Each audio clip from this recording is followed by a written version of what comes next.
Joseph. And I'm Nick. And this is Fish Jelly. Mm-hmm. How are you? Better now. It's been a long week, though, huh? Yeah. My God. Are we going to leave it at that? We don't want to talk about my sty. Do you want to explain why we didn't make videos for the past week? Well, no, only a couple days. As Sure. of Thursday. Well, we had, like 4 videos dropped that were only audio. Well, yeah, because it looked like, it was really for your protection because it looked like you hit me. Wow.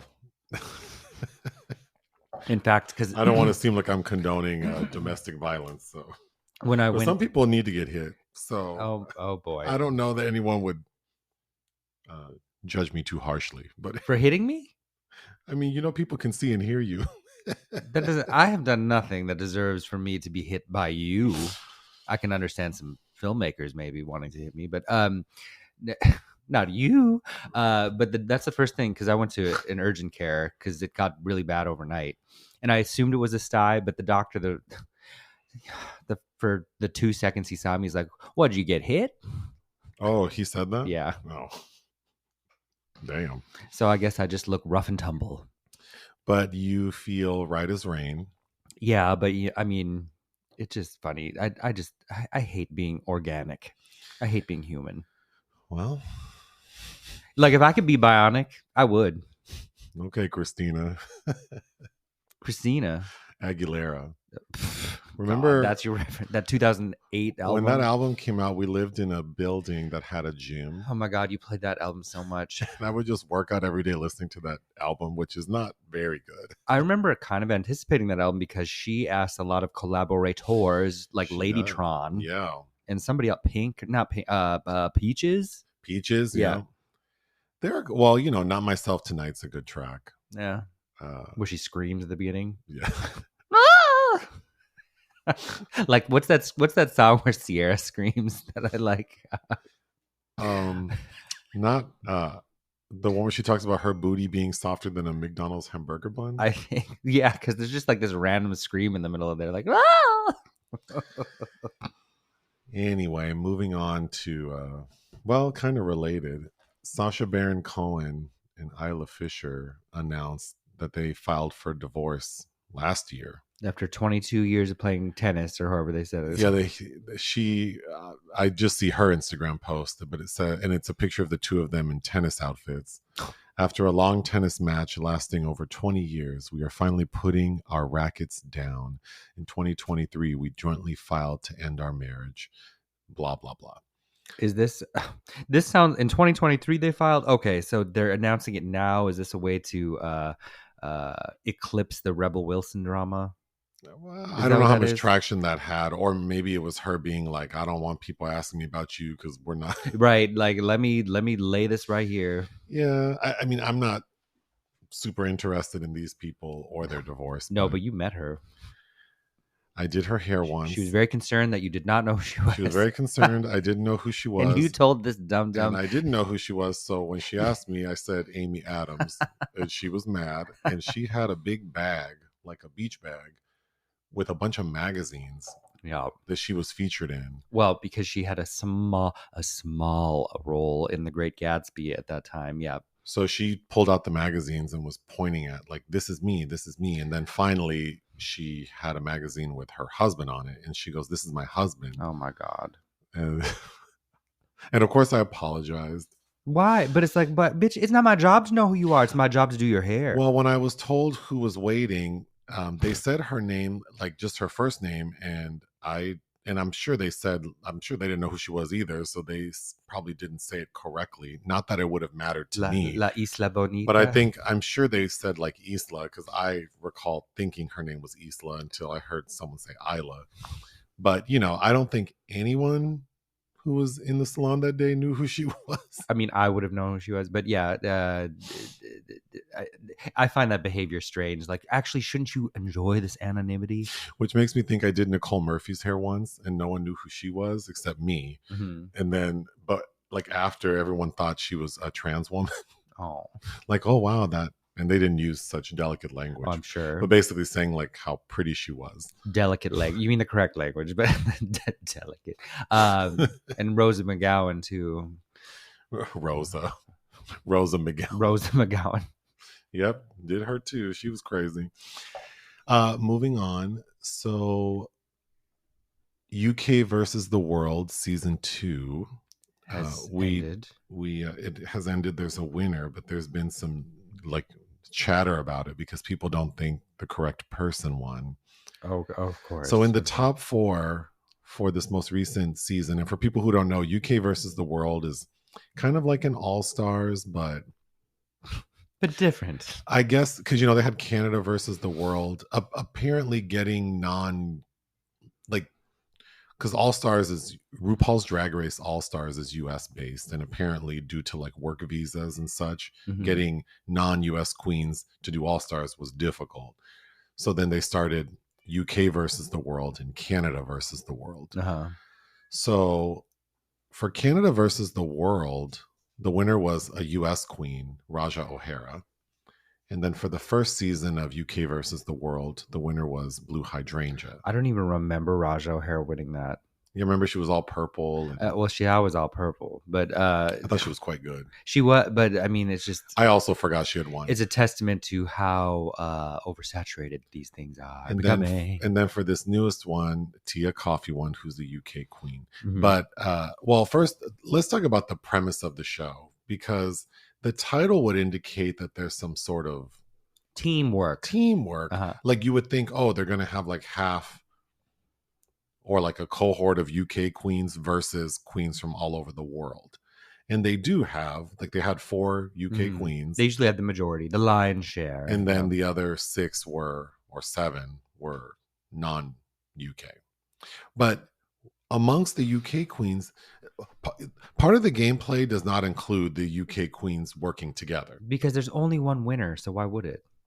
So I hate the name of the show because it just doesn't make sense with how it all plays out. Right. But in the top 4 for this most recent season was Tia Kofi from the UK, Hannah Conda from Australia, La Grande Dame from France, and Marina Summers from the Philippines. And they had a lip sync dance off to determine the winner.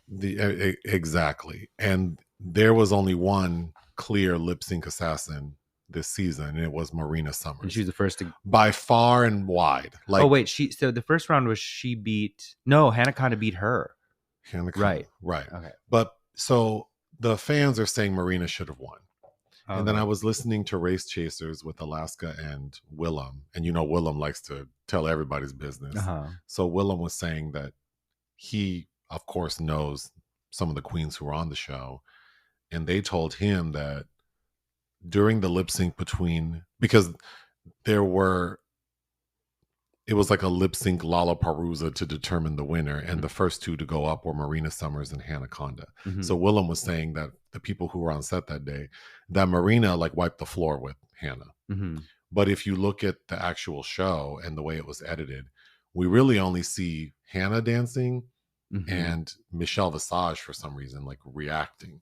They really cut Marina because Willem's saying that she was doing all kinds of, as she's wants to do. Like they had to really like not show her. Okay. So that they could say she didn't win.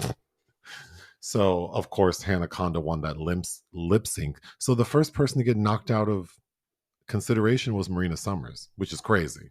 Well, because she would have won all the lip syncs probably. So that's my problem with. Because wait, who won again? Tia yeah, Kofi. Like she probably they probably wanted to give it to Tia.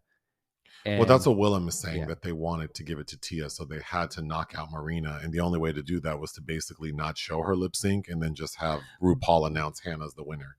But Marina picked Hannah. Strangely. So yeah, because I mean Hannah, I would say of the 4 was the second best performer. Yeah, like Marina should have picked the girl. And based off the edit, I thought that Hannah did a better job. Based off the edit, yeah. But Willem is becoming a regular little Luella O'Parsons, like obsessed with these people that you also want to distance yourself from. But I I don't think that Tia Coffee doesn't deserve to win. I thought No, she really not at all. excelled. Her snatch game was so funny, and then they had a comedy challenge where they had to do like a wedding toast, and Tia Coffee's was, I mean, she was so good. Also, of the four, because I always think the best winners are the ones who you could give a microphone to and they Mm-hmm. could like host a show for an hour. Mm-hmm. And of the four, I could only see Tia Coffee or Hannah Conda doing that. Yeah, but Marina was really deficient in the comedy area. for sure. So it's like, well, like being a good dancer is really fun to watch. But like, Yeah, but do you want Jennifer Lopez to host your shows? No, right. I don't want her talking. And then Legrand Dame was like, her looks were out of this world, but I think she had a hard time. I think people forget that RuPaul always clearly tells us that his is the final decision to make. Mm-hmm. It is his show. It is his name on all the bullshit. So the fans can say all whatever the fuck they want to say, but really it comes down to one person, probably some others that are behind the scenes. But he's told us up front, it's his show, it's his shit. So Yeah. bleh. Yeah, at the end of the day, it's his decision. It's what they tell us. So, I mean, I don't really. But that being said, I do think Tia Coffee. You know, the other thing is Tia Coffee has, from her first season to now, has grown so much. I was so impressed with her. So, I mean, I think she deserved it. I agree. Okay, earlier we were talking about Planet of the Apes because there's a new one coming out, and then saying how they have like so many with like different titles. Mhm. But then it made me think because I had seen a video on TikTok of some guy talking about the Fast and Furious franchise Mhm. and the naming of each installment. Well, now we're just down to numbers. Well, so then I thought, let me look at the names, and so I'm looking at for Planet of the Apes. no, for Fast and Furious, and the nomenclature, like the logic behind it, there is no logic. Well, no, because it was never meant to be. Tokyo Drift is what, the third one? So there are 11 films in the franchise, and I'm just going to go through each one. The Fast and the Furious, 2001. Too Fast, Too Furious, which 2 is the number 2. Mm-hmm. Too Fast, Too Furious, 2003. The Fast and the Furious Tokyo Drift, that's the 2006 film. Mm-hmm. Fast and Furious with the ampersand. So for previous ones, it was the word and. Now it's the ampersand. That was the 2000. Great film. Sense, yeah. Mm-hmm. Then we have Fast 5, but 5 is the word, not the number. That's the 2011 film. Then we have Fast and Furious 6, ampersand, and the number 6, not the word 6. That's the one with the endless the runway sequence at the end. The 12-minute takeoff or landing. That was the 2013 film. Then we have Furious 7, number 7. That's when we start being like, we got to get some actual Hollywood stars. I remember because I think that's when you get Kurt Russell and Charlize. Is she in that one? That's when they start trying to, people like Tyrese start getting hit on the back burner. That was the 2015 film. Then we have The Fate of the Furious, which is the 2017 film. It's a family. And that one has a title that would indicate maybe this would be the last of it. Hopefully, but it's not. It made too much money. Mm-hmm. Then in 2019, we get this offshoot called Fast and Furious Presents Hobbs and Shaw. Yeah, we saw that. Which I kind of enjoyed. I mean, that movie is beyond ridiculous. Yep. 2021, we get F9, the letter F, the number 9. But then for the 2013 film, the most recent one, it's called Fast X, and X being the Roman numeral for 10. Because people don't know the Roman numeral for 9. For 9? So but then, like, why didn't they call Fast 5 like Fast V? I don't know. So the person who made the TikTok was saying how ridiculous it is. I kind of find it funny because, I mean, I think this franchise is very aware of its audience and how they'll just buy any dumb thing. So I kind of feel like the titles make sense for being so random. It's really different than, I know there's a plan for Marvel's rollout, but it's like, not really. They've stacked and remade and like it doesn't. None of it really adds up because it's not a cohesive plan thing. It's about making money. Speaking of Kurt Russell, we attended a screening for WrestleMania. WrestleMania was a weekend the Alamo Drafthouse in DTLA was hosting, showing Kurt Russell films. I believe select I films. believe several Alamo Draft houses were. Oh, worth okay. Mhm. And so we elected to go to Breakdown. Breakdown. We're going to record a podcast that we'll post on YouTube. Oh, we are? Yeah. We're not. I don't want to do video. I thought it was for Patreon. No, it'll be for YouTube. You don't want to do video? No, not today. Why not? It's so much easier to just record audio. Uh-huh. I have a lot of things to do. Okay. So there's that. You tried Coca-Cola has a new flavor for the first time in a long time. Like a flavor that's going to be like one of their offerings. Okay. The spiced. Oh, the melange. What did you think of that? It's fine. Yeah. I don't know. I mean, would you get it again? If it's there and on sale, I don't really drink soda, and I will only drink Coke Zero. You know, I was just in Puerto Rico, and a lot of those little places, they have Diet Coke, which I will not drink, but I will drink Coke Zero. You don't like Diet Coke? No, it does not taste good to me. Okay. I don't like it. Coke Zero tastes like the real thing, and I don't. But the thing is, I don't really love the real thing anyway. It's just kind of like something different to drink besides water and coffee, which is usually what I do all day long, every day. No, that's why you. Oh, go ahead, disparage me. Maybe you should just stick to water.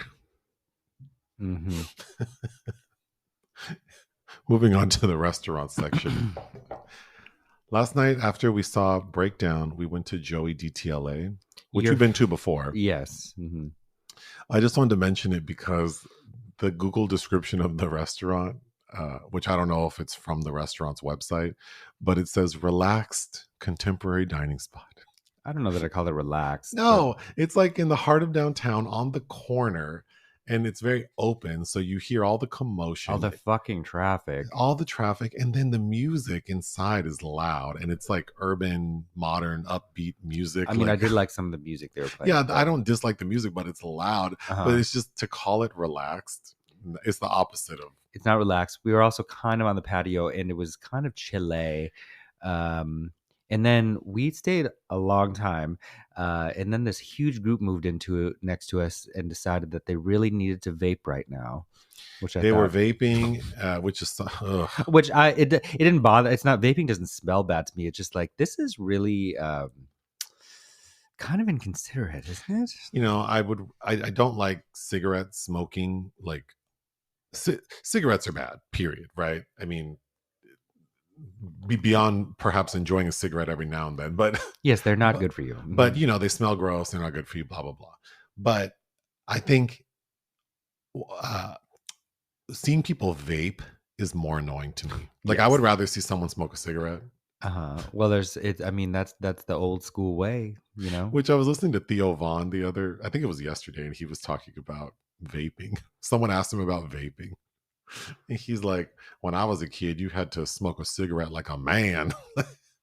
You had to hold that little... Well, you know, if you put... Because the cultural coding of smoking, say in cinema, it used to be a sign of masculinity, of strength. And then it came to take on the personification of... anxiety and paranoia and weakness and addiction, right? Like there was a shift in how we interpreted, like, say, what a character was doing on screen, smoking a cigarette. And if you think about, where does vaping stand into that? Because it doesn't really exemplify strength or stability. And again, I think in comparison to smoking now on screen, I've seen a resurgence of people smoking as a way that is kind of vintage, throwback, old school, cool. I think smoke or vaping bothers me because it never ends. You know, smoking, we obviously learned was bad. And then I think for a long period of time, like in the 90s, secondhand smoke was like a big conversation, right? Yeah. So is AIDS. So, you know, people like not wanting to... People's aversion to smoking went beyond just like your personal health. It was like, well, if you smoke, that's going to affect me, right? Yes. So then it was more about like being considerate, and then that's when we started seeing it become less tolerated or fashionable to smoke. But with vaping, I feel like people who vape are kind of like, especially in public places, it's like they think they're getting one over on you. Like, look, I can still smoke and you can't do anything about it. And it's like, okay, fine, it doesn't smell as bad and it doesn't linger the way cigarettes do, but I don't think they're healthy for you. No. And also you look dumb. Like the like billowing all this white Well, smoke it's that like smells like watermelon, and it's like, okay. a dragon's here. Like, my God. Yeah, like, why do you? I don't know. There, to me, Also, to me, smoking, isn't it a private sometimes it can thing? look chic, but I think that people, when I see people smoking now, it's like you don't look, it's not cute. To me, it's like, oh, some handsome man in a leather jacket, like in a bar somewhere, 50 years, like the image of it is different. The Brando picture. But now it's like some old sweaty hunchback man, like in the corner, who smells disgusting, and then they're smoking, or like it's just such an unattractive thing to see people do. And then with vaping, it's always some clown looking dude. Like they look even more clownish, because at least people who smoke cigarettes look ragged. Like, oh wow, makes sense, you're smoking, I guess. But with vaping, it's just like, oh, you look like, I don't know. I'm gonna get in trouble, but No, I think vaping is whack. I think the thing is, like, with a cigarette, it ends. Like, unless you're a chain smoker, then that's another problem. But like, you toss it, it's gone. With the vape, it's just like you can just suck on that thing and keep plugging in little canisters or whatever. Also, I've had like coworkers who vape, and then like they would be like, come outside, and then I'll like try the vape, and I just think like, well, I mean, it tastes fine, like it tastes good sometimes, but then I just think like, you have like a system, you have to buy this thing and put batteries in it and buy the cartridges, and then I don't know, like it didn't feel the same as a cigarette to me. It doesn't feel the same. No. And the people who I know who do vape, it's like they're doing it all the time. Yes, and because also there's kind of that gray areas. Like, can you do that in here? Okay. It feels more incessant than if you just handed me a cigarette. Right, and there's just like another like contraption to carry around. It's like, I don't want to carry around that or an oxygen tank. So, but both are bad. Don't do it. Joey DTLA is not relaxed. I also wanted to mention our server was a really sweet young lady who was super petite. Yes. And when I ordered my food, she goes, "Oh, are you hungry?" And I said, "Yes." She goes, "That's a really big portion." I'm like, "Oh." She's like, "Yeah, it's a huge bowl with all this stuff in it." It was like a Mediterranean themed like rice bowl. And I'm like, "Well, I mean, I'll get it, Well, we're like, I'm 2 times bigger than you, girl. Well, then I go, I don't know if I trust you, because I'm literally twice your size. Because she's like, well, I weigh 115 pounds. And I'm like, I'm literally twice your size. I don't. And I told her, I'm like a cow. I have 2 stomachs. Like, I don't know if. Wait, don't they have 4? Do they have 4? I thought they had 4. Oh. But they're not real stomachs. But either way, I thought she was cute. And then when they bring out that bowl, chow. I think a Chipotle burrito bowl has more food in it than what they gave me. You can get more in your bowl than what that was serving. Yeah. Yeah, it was not. I would actually. It was kind of a small portion for $30. I was not.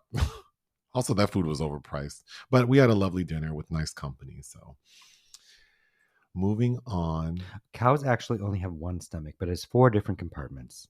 Oh, I don't want to. Sorry, I didn't want to be fake news. Fake news. So it's a multi-family situation. It's like ventricles and atriums. Is that like your heart? Oh, you have a lot of films here that were released that we didn't cover. Musica. Yes, I have actually seen this film. I think it played at South by Southwest.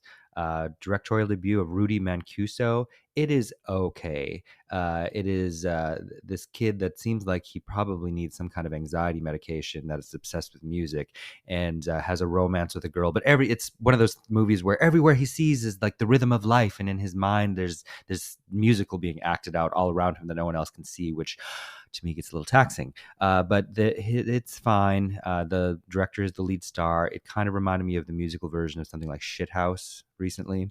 So it's fine. It's now available on Amazon Prime. Chicken for Linda. The best thing about this was the title. I saw this. Does Linda get chicken? Linda gets some chicken. Oh, good. So thank God for that. This is an animated film. I think I saw it at the Acide section at Cannes last May, directed by Sebastian Laudenbach and Chiara Malta. And it's about a loving mother, Paulette, who feels guilty after unfairly punishing her daughter, Linda, and would do anything to make it up to her. She sets off to make a chicken with peppers, even though she doesn't know how to cook. That sounds crazy. It's a comedy of errors involving this chicken dish. Girls' State. This is about a bunch of girls. It's a documentary getting together to reenact like Supreme Court case shit. It's on Apple TV, directed by Amanda McBain and Jesse Moss. It seemed like one of those things I should watch. I just didn't. I was just like, yeah. The Greatest Hits. This looked like something I would not ever be interested in. Starring Lucy Boynton. And again, it's about how music has the ability to transport us, and it's a love story. It's directed by Ned Benson. It's been a decade since we've seen anything from Ned, who did The Disappearance of Eleanor Rigby, which does have Isabelle Huppert in it, and I've seen. But that was that movie about a divorce where there's two distinct films, him and hers. Like it's the same film told from each of their perspectives, James McAvoy and Jessica Chastain. Mm-hmm. And then so I saw him and hers at Toronto, and then at Cannes the next year, he did a combined version, The Disappearance of Eleanor Rigby, them. And I still have yet to watch that because I thought watching the other two back to back was fucking overload. But but yeah, so there are 3 versions of that one film, which I've seen 2 of. But he has a new film. I didn't even, we got the because it's a 20th Century Studios. I don't think I've even forwarded you the thing because I was like, I don't want to drive to see this. Go on. Housekeeping for Beginners. I would still think this is something you'd be interested in seeing. We had a screener forever, and we just didn't get around to it. But I saw it this was out of Venice, Horizon, Sidebar. I saw it last fall. It's the 3rd film by Goran Stolevsky, the Macedonian, whose first film you liked a lot. I did too. You Won't Be Alone. About the witch. Yeah. And then I really liked his second film, Of an Age, which is semi-autobiographical. This film is interesting. You saw the preview for it about the kind of queer family holding it together. Yes. Yeah. It feels a lot. If I was blind to this person and watched his 3 films, I would assume this was his first. Oh. So maybe this was something he's been wanting to tell. Because this seemed a lot more rough around the edges than his past 2, but it's still worth a watch.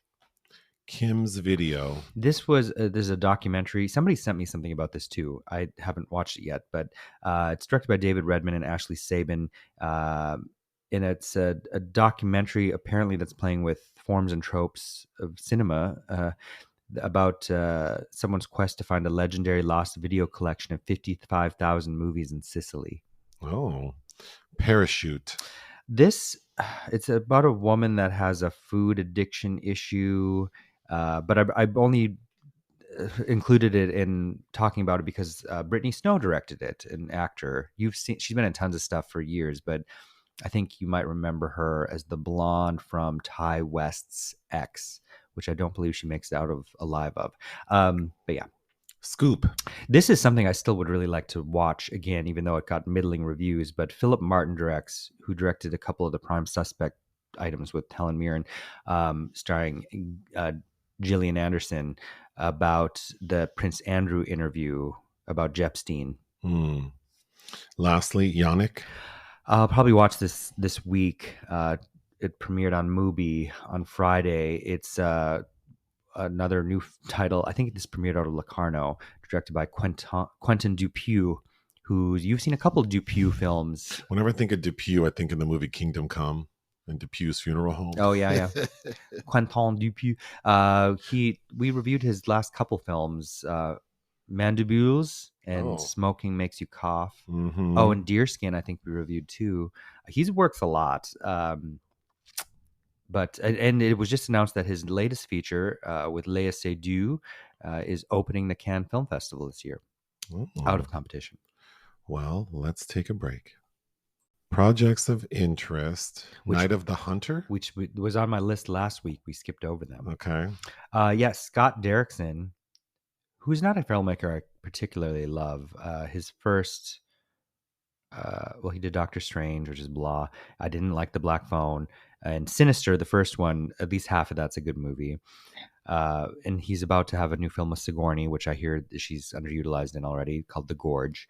But he's remaking the classic Robert Mitchum, Lillian Gish, Shelley Winters film, directed by Charles Laughton, Night of the Hunter.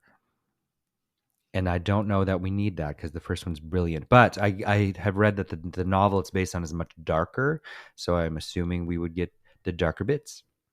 Separate Rooms. Guadagnino's already, he's got Challengers, which has been delayed, about to be released this month, and Queer, an adaptation of the William S. Burroughs memoir, which is really worth reading if you haven't, which Steve Buscemi was trying to make for years and years and years. Apparently that's tipped to play at Cannes. We'll find out for sure next week. He's already got a new project announced called Separate Rooms with Josh O'Connor, who's in Challengers, who's also pretty good in the new Alicia Rohrwacher film. And Lea Seydoux this week has announced that she will be in it as well. So that's exciting to me. Day Drinker. Mark Webb, of all people, is about to bring Johnny Depp back into American film because, he was in Jean du Barry last year with Sydney Sweeney in a film called Day Drinker. The Monkey. Osgood Perkins, who I'm glad he's got, I think this is already done filming.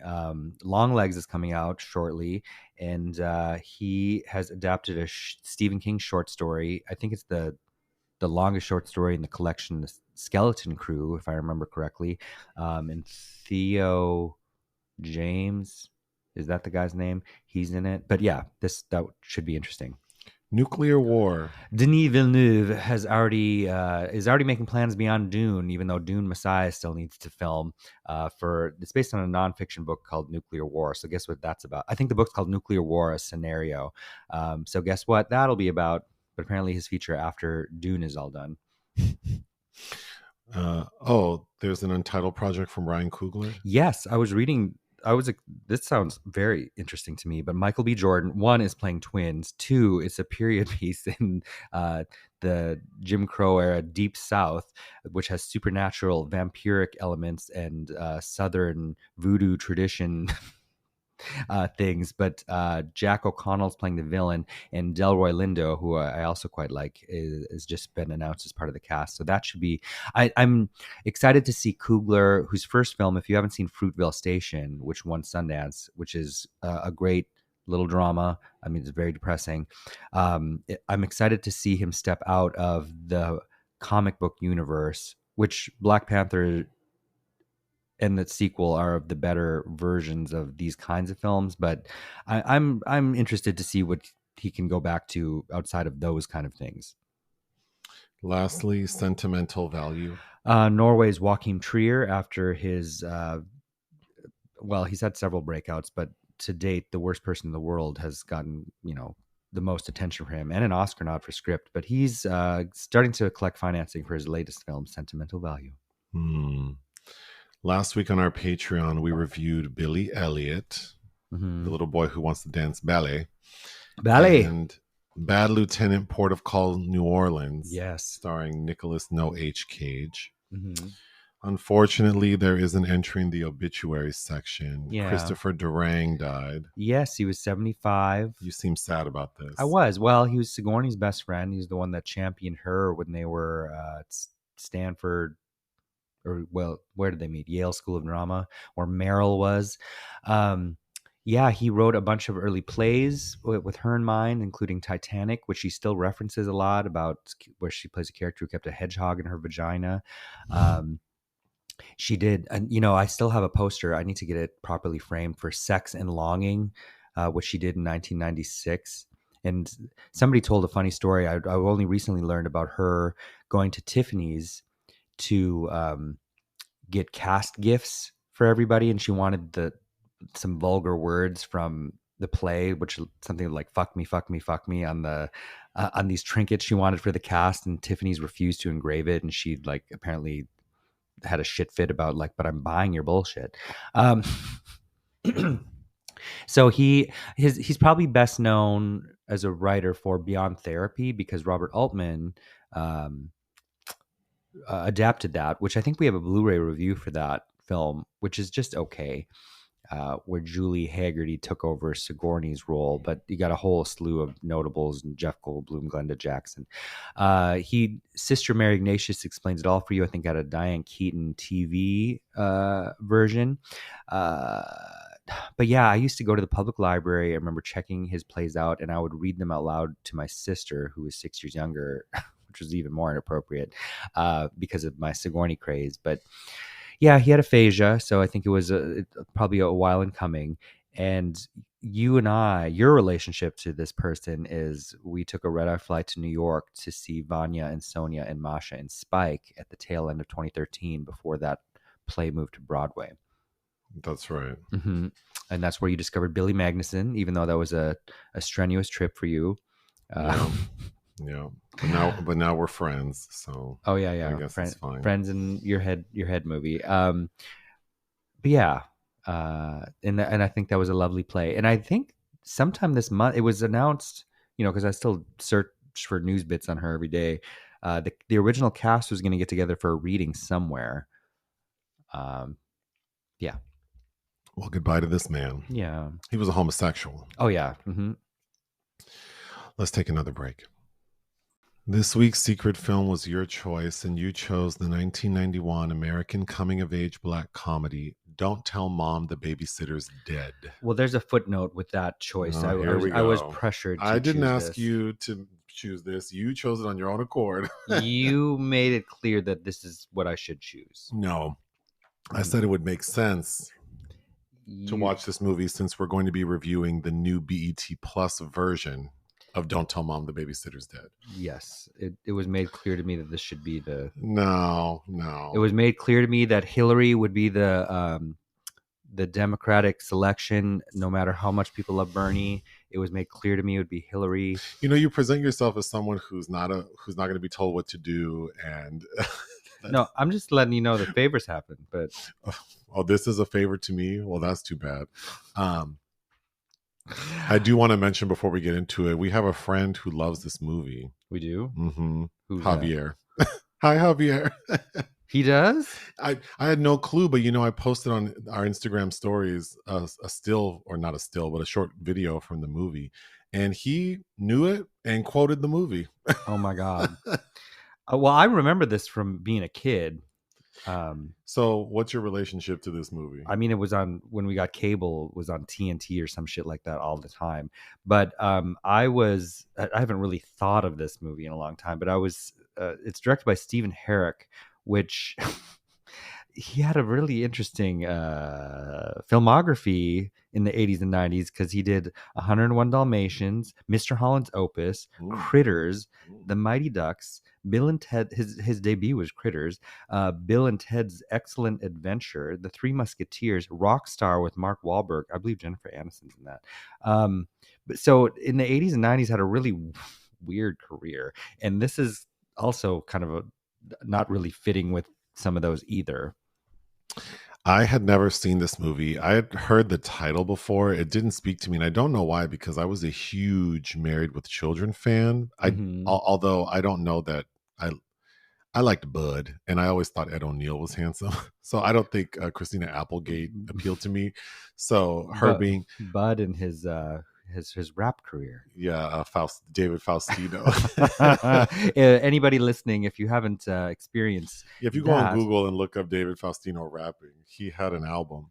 But yeah, I like those two, and the lesbians, the neighbor, the lesbian, her husband.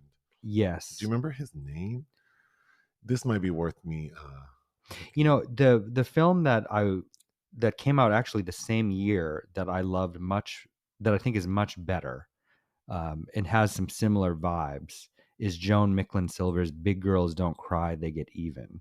Oh. If you haven't seen that. I know David Strathairn is in it. I forget who the teenage girl is, though. The actor I was thinking of is Ted McGinley. Okay. Who people would recognize if they saw, because he was in, I want to say he was in Happy Days. That's how I also remember him. And The Love Boat, Dynasty, Revenge of the Nerds. Oh, and that ABC show Hope and Faith. He was on that.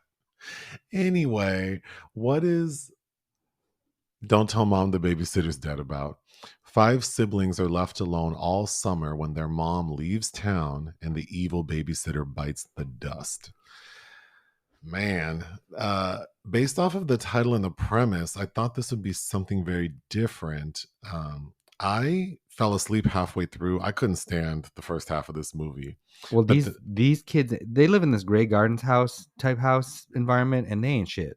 But I went to bed, woke up this morning, and finished it, the second half, and I enjoyed the second half more. Overall, I don't think it's a good movie, but it sounds like it has some charm. It has some charm, but it sounds like it was a concept that kind of changed a lot somewhere along the way. I would believe that. But then I was also reading, and I was trying to find some other information besides IMDb trivia about the middle brother, Christopher, is it Petiet, who Zach playing Zach, who apparently the producers had to cut down his role because of his drug problem, and he was really young. He was like 13 here. Well, he looks like he's 10 or 11, but he's supposed to be a teenager. And then finding out what you just said, if it's true, because he seems kind of out of it in the movie too. Even it seems like some scenes, because he has a whole backstory that with this little girlfriend, and it feels really random because they probably did cut down. Yeah, so that would make sense. Because he died at the age of, he just turned 24 and had a drug overdose. So let me try to get through this story. So there's a family. The mom with a lovely lady. The mom's name. What is the mom's name? Oh, she says that she is 37, I think. And Conchetta Tomei. Yes, and I'm like, I immediately had to look that up. I'm like, this woman is not 37. She doesn't. Well, it's bad when someone says their age and you're like, I know you fucking lying. Lying to these children, to their faces. She was like 46. So Conchetta is a single mom, and she has this big house and these 5 kids who range in age from 17 to like 7. And one day she tells her kids like, oh, my boyfriend is taking me on a trip to Australia for 2 months. 8 weeks, 56 days. She's going to Australia. And she's like, well, you guys are going to stay here for the summer, and I'm getting you a babysitter. And of course, the kids are upset, disappointed. She doesn't tell the kids about the babysitter until she's on the way to the airport. And doesn't know this lady. She finds this old, decrepit lady who, when she shows up, the mom is like, are you sure you can handle this? And the lady's like, yeah, I've spent my entire life raising kids. And I have no family. So like, this is great. And the mom is like, all right. Also, side note, the mom is dressed like an executive assistant with an attaché and everything. Why is she dressed like that to go to the airport? To fly this 16 hours to fly Australia? For 24 hours to go to Australia. Girl, that's not comfortable. But she leaves, and the old lady switches up real quick. Immediately. She becomes Louis Gossett Jr. from An Officer and a Gentleman. Oh my God. And then immediately dies. I was going to say Major Pain. But... Or Major Pain. But she immediately dies. Like within the first 3 minutes of her showing up. And it's not even a fun death. She just dies like sitting on the Lazy Susan. The Lazy Susan. Isn't that's a kitchen involved thing, isn't it? I thought wait. That's the thing that spins around, I thought. You're right. What do you call the chair that you sit in? Like the Barco Lounger. Don't those have a name? Just a lounge chair? Oh my God. I don't know that I'll be able to. I'm not going to recover from this if I don't figure out. I'm not going to recover from this. Okay. I don't know how I'm going to go on until I find out. So I was wrong. A Lazy Susan is a kitchen thing. Yeah, because we had one of those growing up. Barco, and a butcher block. But a Barco Lounger has another name. Anyway, she's sitting in like a big chair and just dies. Yep. It's so uneventful.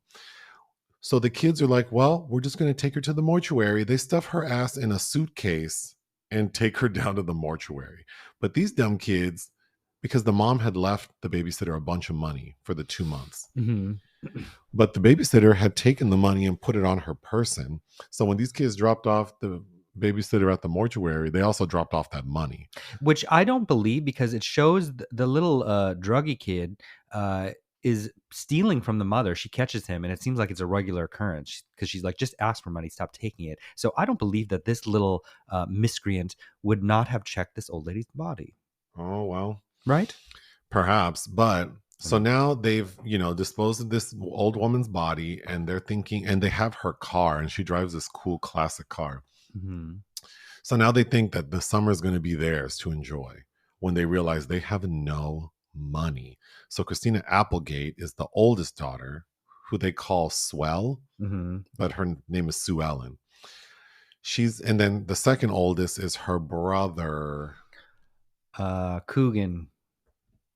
That's his name? Uh, Keith. Keith Coogan. Kenny. Yeah, he's Jackie Coogan's grandson. Kenneth. That's his character name, Kenny. Mhm. Yes.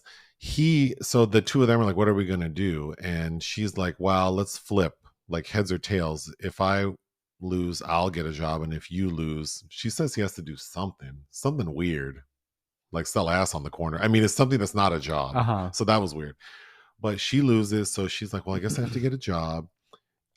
She gets a job like a burger place, which is important, but she doesn't even last the day. So then she goes to this. But she importantly meets Josh Charles there. Yeah, we can get to that. So she finds an ad for receptionist at like an apparel company, and when she gets there, the woman in charge takes a liking to her, primarily because her resume is super impressive. She says she's like graduated from Vassar and like Comme de Garçon. I spied on there. and then they're commiserating over the fact that they both dislike the receptionist who applied for the executive administrative position. Uh-huh. So the boss lady, played by Joanna Cassidy, who I thought was so lovely. I love Joanna Cassidy. She's like, well, girl, your resume is so impressive. I'm really digging your vibe, and we both can't stand this bitch, so I'm going to give you the job. Yeah, she just, lickety split. And she's like, here you go. Your salary is like $37,500. You get pension, medical plan, all that. Which $37,500 for 1990. I mean, that was like close to six figures, I bet. That's a pretty good wage. So that's a pretty penny. Yeah. Even though they're in LA, but although her duties would indicate that she should be making that much because she's doing a lot. Because Joanna Cassidy's telling her, you're in charge of like all this cross-functional shit and organizing. Like, get the QED report. We have to get back to the QED report. But anyway, the bulk of the movie is Christina Applegate trying to masquerade as an adult in this executive administrative position. Mm-hmm. Smoking cigarettes. And we need to talk about the cigarettes, but this episode should be called Cigarettes. But of course, there has to be an antagonist. And the current receptionist, her name is Carolyn. Played by Jane Brooke, who, it was a blast from the past. I'm like, God, I remember her face. She was a prominent character in Chicago Hope, which my mother watched religiously because she loved Mandy Patinkin. So Jane Brooke, Carolyn, the receptionist, she's not a nice lady, and she's mad because she wanted the job that Christina Applegate got. Mm-hmm. So for the bulk of the movie, Carolyn's trying to find a way to like sabotage Christina Applegate. Mm-hmm. But she tries like 3 times, and each time her boss, Joanna Cassidy, flips it. Mm-hmm. Like when it's found out that someone else, which we'll get to, is doing Christina Applegate's work for her, Joanna Cassidy's like, oh, wow, you are really like, I knew I could count on you. Like, you're so great at delegating. I was wondering how you were going to get all this done. She calls her a paragon. She even tells the receptionist, like, if you ever want to be executive material, you need to look at Sue Ellen over here. So Joanna Cassidy is so cute in this role. She's really positive, mm-hmm. like encouraging, and nothing's going to. Well, and she believes what Sue Ellen tells her, because she believes in Sue Ellen because Sue Ellen is delivering. Well, yeah, but because they have a male coworker who's some male executive, Gus, played by John Getz, who is supposedly romancing Joanna Cassidy, but kind of he's a philanderer, and kind of doesn't want to get off the pot of. He won't commit to her, and he starts flirting with Christina Applegate. And when she reveals that this is happening, Joanna Cassidy immediately believes her. Yeah. And it's even when we find out Sue Ellen has lied about some important things, he still says, you still believe this little girl? And she says yes. Yeah. But anyway, to wrap up the story, everything culminates in, so this like what appears to be a global apparel company with offices on the East and West Coast. GAW. They lose one contract, and immediately Joanna Cassidy's like, "We're all done. We're gonna close down tomorrow." She starts packing up shit. She literally starts packing up her office because they didn't get one contract with like a school district.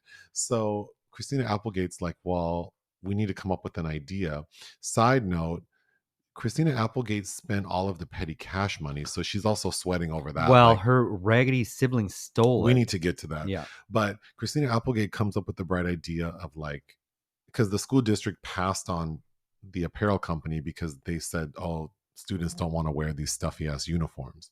So Christina Applegate comes up with the idea of modernizing the uniforms. And so she wants to present her designs to the vendors. So she hosts a party at her house. So then the final act of the film is her and her siblings getting the house in order because, like you said, it was like Grey Garden status before then. What were those newspapers doing on all the stairs? I don't understand. And they execute the fashion show like it goes without a hitch, except that the mom shows up. Their dumbass mama. Oh, I was so annoyed. The mom shows up and sees that there's this, because the mom in the beginning says to Christina Applegate, please don't have a party at the house. Mm-hmm. Like, don't do anything you know I'd be upset with. Do not have a party at the house.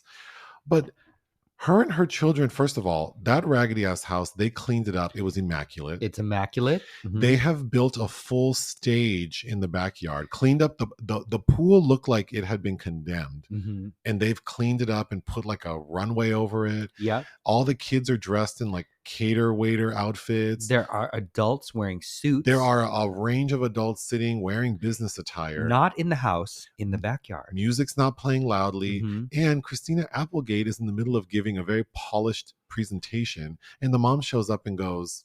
The mom shows up and has the audacity. I know she's the mama, but like to be like, younger lady, you're in trouble. It's like, would you shut the fuck up and try to ascertain what's happening? You left us for 2 months, bitch. With a lady you didn't even know. And then we get the mom calling a couple of times and the kids try to play it off like, oh, the babysitter's not here.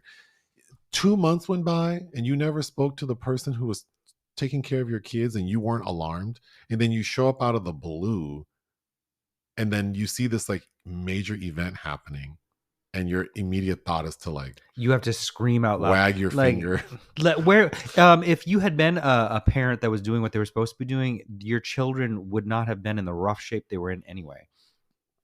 That mom was garbage. Garbage, yeah. But in the end, because even in the end, the receptionist shows up to the party and tells Joanna Cassidy, like, this girl you hired is 17. Yeah, they found her, they photocopied her ID. Because for some reason, Christina Applegate left her purse and wallet at work.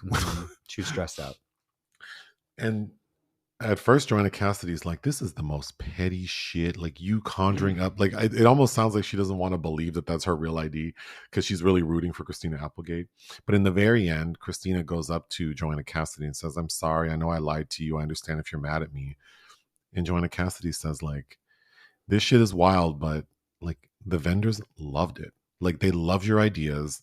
I have like a week full of meetings now. Like, the company's saved. And then we find out that Joanna Cassidy has offered Christina Applegate like a job as her real self, even though she's 17 and didn't go to college. Mm-hmm. And Christina Applegate says no, she'd rather go to college. And that's the end of the movie. Mm-hmm. Except that we see that during the end credits, the grave diggers got the money. They found the money on the old lady, so they're kind of thanking her. And then they actually did bury her and put a tombstone, and the tombstone says nice old lady. I don't think it's a good movie. I do think there's a lot of charm. I think the obvious so this movie comes right after Home Alone. Mm-hmm. So to me, I could see an executive thinking like, let's capitalize on the popularity of Home Alone. We have this female lead who's in a very popular primetime sitcom. I guess I don't understand why they didn't take the angle. And what I would have assumed was these 5 kids get left with the babysitter from hell, and they spend the movie trying to disarm the babysitter because maybe that babysitter's actually has a more insidious plan to like rob the family or something. Mm-hmm. Even though that seems derivative to Home Alone, that like to me, that's kind of what I was expecting. Well, or it doesn't have. It could be more slick, like use them for child labor, Something. something interesting. Or I was thinking this could have been really fun as like a teen sort of like comedy drama about this young lady who sort of has to take over as mom Mhm. because maybe their mom gets in trouble and she's in jail and the kids don't want to be sent off to foster care. So Christina Applegate pretends to be the mother. And so the bulk of the movie is her doing funny, calamitous things like having to go to PTA meetings and having to go to the doctor and dealing with the neighbors. And but it's not really that. I mean, it's not until like the halfway point that we see Christina Applegate's character kind of be more responsible Mhm. of the children. And I think probably the best scene is when there's a point when the older brother realizes that he needs to step up. Mhm. And she comes home late one night and he's like, I slaved in this kitchen making you dinner. They have an argument like they're a married couple. Yeah, like you're not. You didn't tell me you weren't coming home. Like it You get to go to work and do interesting things while I'm office stuck. stuff. Yeah, I thought that was like the vibe I would have wanted. Mhm. But instead, it's like the babysitter dies right away.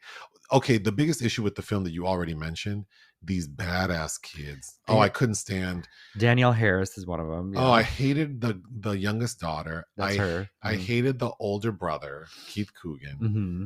who looked his wig was so dry because they have him wearing a wig until the end when he cleans up, and then it's his actual hair, which is like short and clean cut.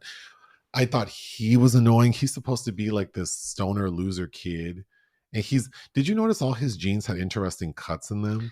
Yeah. Like big cuts in the knee. We get a lot of his thigh. And then towards the end, we see him like on the back of his jeans under his pockets. There are big cuts. So you can kind of see like his lower butt. Mm-hmm. It was just such an odd The characterization. youngest brother, the one who injures himself, was in Leprechaun. The youngest brother is the only one that kind of made sense to me. I think he's the one that says "fuck you, Lucky Charms" in Leprechaun.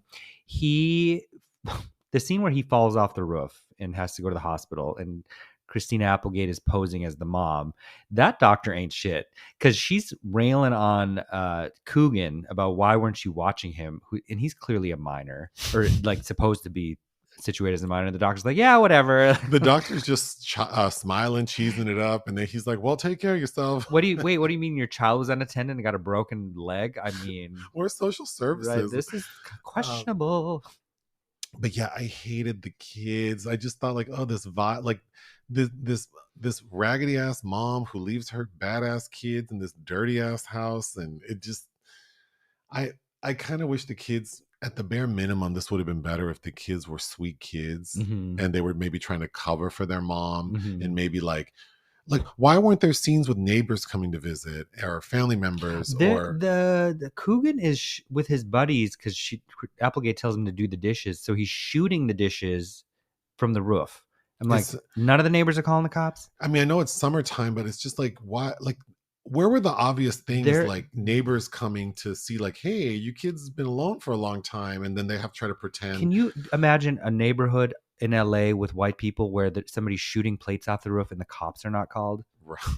Like, where's the scene like Ferris Bueller where maybe they have to have their mom's voice on audio cassette Right. and play it off like she is here, but she's not feeling well. It just felt so lazy and stupid. Mhm. And until the best parts are with Christina Applegate at her job with Joanna Cassidy. Yes, where you brought up Working Girl. It's like, what if Melanie Griffith had Joanna Cassidy as a boss? Or what if, I mean, that could have been a third approach, is like, how about a movie where a young lady who maybe is a little lost, right? Like she's about to graduate high school, which is what Christina Applegate's character's situation is.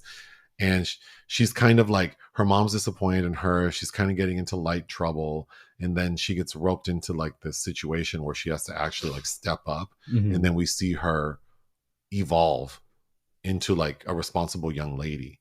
And with the help of this really cool, executive businesswoman, Joanna Cassidy, I don't know. It just feels like there are so many missed opportunities to make better movies. Yeah, I agree. Within this one. I'm just going to go through my few little notes.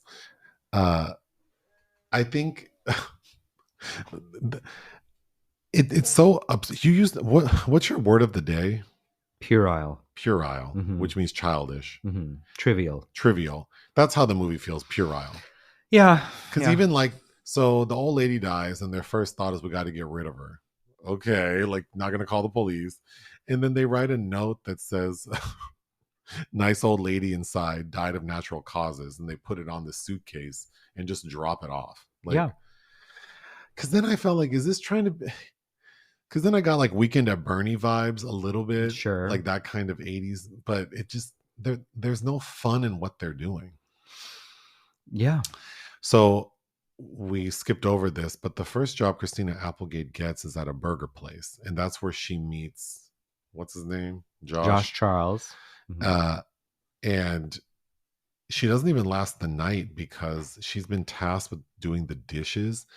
And watching her try to scrub one of these containers felt like those infomercials where it's like someone trying to open a bag of chips and the chips fly everywhere. Yeah. Like, how does anyone ever open a bag of Yeah. chips? That's how Christina Applegate was washing that bin, and I was so annoyed. Like, and then on top of that, Christina Applegate has these acrylic nails that are so, I hated them. They're like, well, she smokes a lot, so I don't know if she really does smoke because her nails look kind of dingy. And then whomever did them, they were really big. They looked like talons. They look like talons. Oh, I hated them.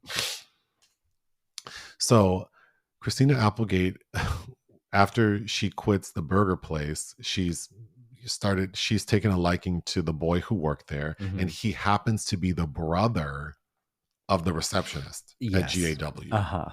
GAW stands for General Apparel West. But at a point, Christina Applegate's driving around in that dead babysitter's car, and a group of drag queens steal the car.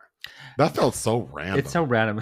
Christina's like, Liza, because one of them, it's like Liza Minnelli, Marilyn Monroe, and someone else. Yeah. I thought that was so random. I don't know the drag queens would do that. So one of the tasks, they look like they were going to a show. Yeah, I mean, they look like they were about to go on stage, and then they like hotwire this 1950s whatever and steal it. I don't know how I feel about that. I don't know. I don't think they would do that. I don't think they would do that. I feel like I'm Jodie Foster in Silence of the Lambs. Like, it's not in their nature. So when Christina gets hired by Joanna Cassidy, Joanna's like giving her this rapid tour of the office, and Christina has this like amazing office adjacent to Joanna's, and Joanna's telling her like, this is what I need, and she's piling all this work on her, and she's like, but don't worry. She's like, do one thing at a time. Yeah. She's so encouraged. She goes, don't be overwhelmed. But the main thing that Christina's character is supposed to do is print out the QED report. It's on the C drive. And I just thought it was so funny that it's like, and the report is huge. It's bound and huge, and what's that? Those old printouts with the perforations on the side. Yeah, those IBM printer type things. I remember that was what we learned computing on when I was in elementary school, and I hated that paper. I hated it. Yeah. But that's when there's so Christina has to send a fax, and she doesn't know how to do that, and the receptionist's like, well, you're so qualified, you got this job and you have this education, you don't know how to send a fax. So she goes into the fax room, and there's another lady there who's really sweet. Oh, that's Kimmy Robertson from Twin Peaks. And she's like, oh, congratulations, I applied for that job, but I guess I wasn't qualified enough. And Christina's like sort of like watching her, like, how do you send a fax? And then this lady, just like unprovoked, walks into Christina Applegate's office and goes, oh, well, things are really slow and I'm really good with computers, so if you need anything. And of course Christina's like, well, actually, do you know how to access the QED report? And the lady goes, yeah. So she does it for her. Well, I'm so confused because the QED report is bound in this big bulky blue thing. Kathy is Kimmy's name, takes it and then just returns with the same thing.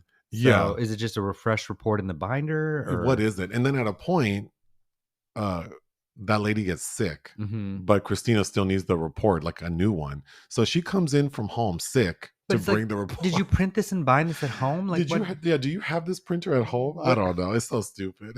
Yes. Okay, there is a male executive at GAW who's, you already mentioned, dating Joanna, but is also a philanderer and hitting on Christina Applegate.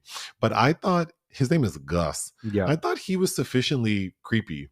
Yeah. Like he's smarmy. Yeah, it actually worked quite well. We need to talk about the cigarette smoking There's a lot of it. because there's a lot of it. Christina stays smoking. She does. Like every scene, she has a cigarette. It's not Meryl Streep and Silkwood quite, but no, not quite. But it's just like she's 17. Like she's just always everywhere, just everywhere smoking. And even Joanna Cassidy is smoking.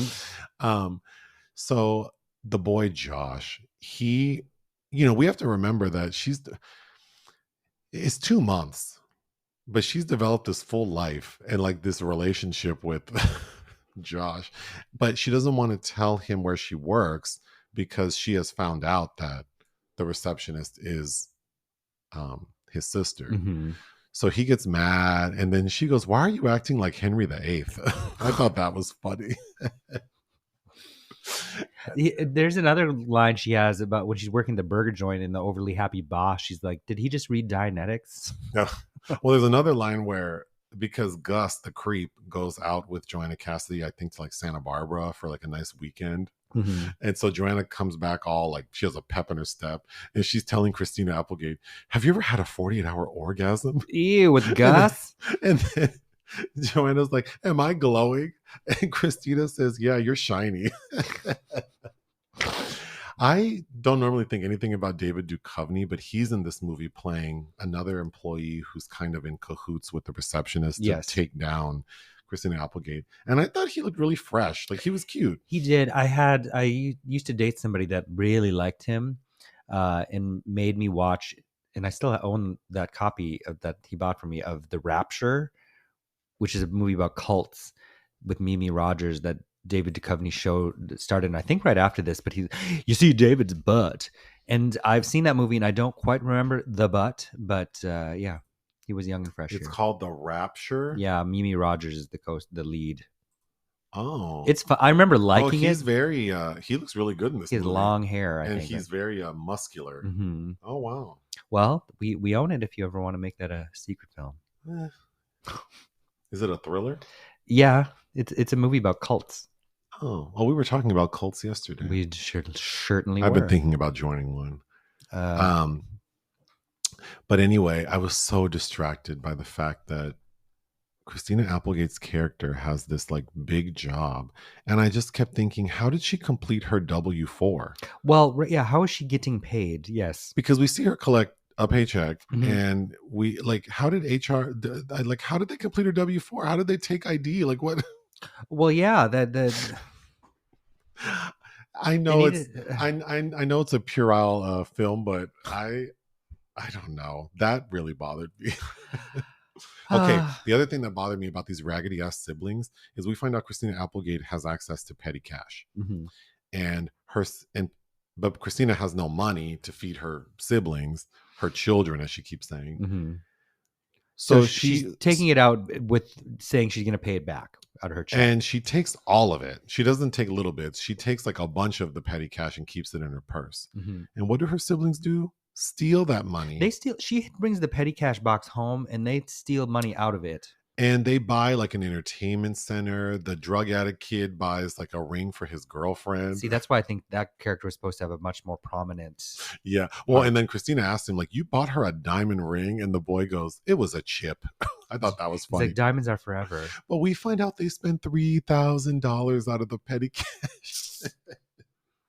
And she's like, we're out of groceries again to her oldest brother. And he's like, yeah, I had some friends over and needs to entertain them. Like, oh, I was so mad. I was so mad. I mean, I guess good for her that she decided to take care of these kids. But if I would have been her, I would have used my money to go rent myself a room somewhere and just live my little life. I would have called social services. Yeah, I mean, like, take these raggedy kids away. My mama left us. Take these kids away. I'm old enough to take care of myself. Yeah. Oh, I would have been so mad. Oh, yeah, no. Because their reaction is just like, you're not helping me at all. It's a pigsty here. Ugh. You stole money from me. And you're loud and rude. No. At the end, so I didn't mention at the fashion show, not only does the mom show up and ruin it, but before that, The little boyfriend who worked at the burger shop, he drives like the burger truck, which apparently is like an ice cream truck as well. Yeah. And he shows up to the fashion show playing music, and then over the microphone is trying to appeal to Christina Aguilera, saying like, Sue Ellen, I still Christina love you. Aguilera. Oh, Christina. Christina Applegate. Uh-huh. He's on the mic like, Sue Ellen, I love you or whatever. But they reconcile in the end, and she's like, well, like, because he's saying he can't trust her, and she's like, well, I was only lying about one thing, and now it's all out in the open. He asked, is there something else that I don't know? Are you really a guy? And he says, you're not really a guy, are you? Wow. Really? Okay. That's where the fears are going. You'd be so lucky. Okay. And then I did think it was funny at the end, when everything's all good, the mom sort of pops out because Christina tells her, go wait upstairs. Like, go to your room. We'll talk about like this, like adults tomorrow. Yeah. You're tired. But then the mom, of course, can't stay in her room. So she comes back out. She's like, oh, by the way, where's the babysitter? And then the film ends. Yeah. And then we go to the credits and we see the gravediggers. But I thought that was funny. Like, bitch, where's the babysitter? Yeah, you weren't worried about that for 2 months in Australia. with your boyfriend who doesn't want to pay to take your kids with. With your boyfriend who didn't. Yeah. You're dating a man who knows you have 5 children and sweet whisks you off to Australia for 2 months and doesn't think about this woman who has 5 children. This ragged 37-year-old. Her hair was so dry. It's just like so clear that she was not 30. Kenny's wig was dry, but the mom's hair, because she's like very blonde, and her front sections were so brittle and tattered. That mom was raggedy. I would have more easily believed Joanna Cassidy was 37 here than the mother. Well, they look the same age. Well, right, but Yeah. but Joanna Cassidy's put together, Yeah. even with that bad red wig. But her fashions, when she shows up at the end to the fashion show, she looks very like late 80s. oh, because I mean, it filmed in 1990s. The shoulder pads Christina Applegate is wearing. Like, oh my God. Oh. Well, that's all I have to say about Don't Tell Mom the Babysitter's Dead. Again, we decided to watch this because BET Plus is releasing a remake that features like Nicole Richie, Ms. Pat. Apparently, Tyra Banks was supposed to be in it, I think, and produce it, but that fell through. That's probably okay. Like, I think maybe she was supposed to be the Nicole Richie character. Either way, I don't know why I agreed to watch the remake. And I certainly didn't know it was a BT Plus film. But now that I know that it is, and after watching this, I'm kind of anxious to watch it because I know it's going to be a hot mess express. Yeah, but you like Ms. Pat.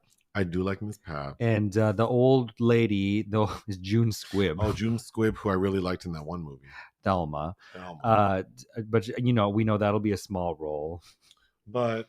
oh, she's probably the babysitter. Yeah, she's the definitely she's the babysitter. Mm-hmm. So Nicole, I wonder if Nicole Richie is going to be the boss. She might be. She clearly can't be the Applegate character. Well, Nicole Richie's like my age, I right? think. Yeah. So she will be an adult. So yeah. Then who would Miss Pat be? Maybe Miss Pat's the boss. Huh. Well, I think after watching this and knowing the maybe story, Nicole Richie's the mom. Oh, maybe.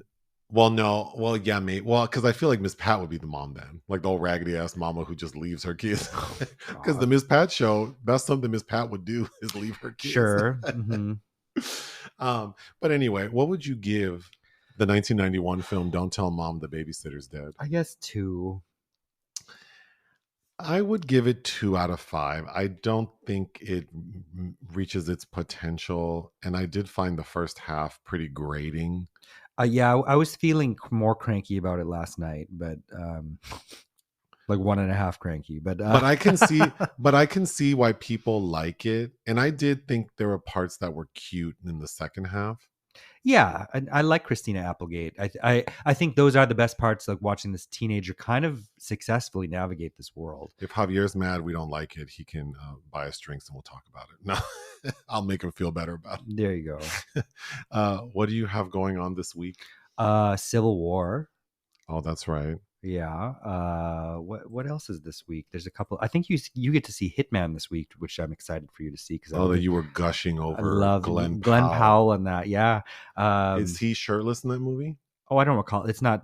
It's not that kind of movie. That's not the charming I care about. It's just kind of a very funny, sweet, entertaining movie. We're also seeing Arcadian with Nicky Cage. Yeah. You know, Sasquatch Sunset comes out next week, but I think we missed all the press screenings. But I actually was very tickled at that film. And then we have a bunch of Patreon movies to watch. And some screeners, because Sting, there's a new John Travolta movie. Something with Vincent Cassel that seems kind of interesting called Damaged. I don't know how we're going to get through it. With Sammy Jackson. Mm-hmm. Well. Oh, that movie with Johnny Knoxville, where he's a coach again, called Sweet Dreams. Well, I don't think we're going to get through all that, but. Oh, okay. Well. Anything else you'd like to say? No. Ta-ta.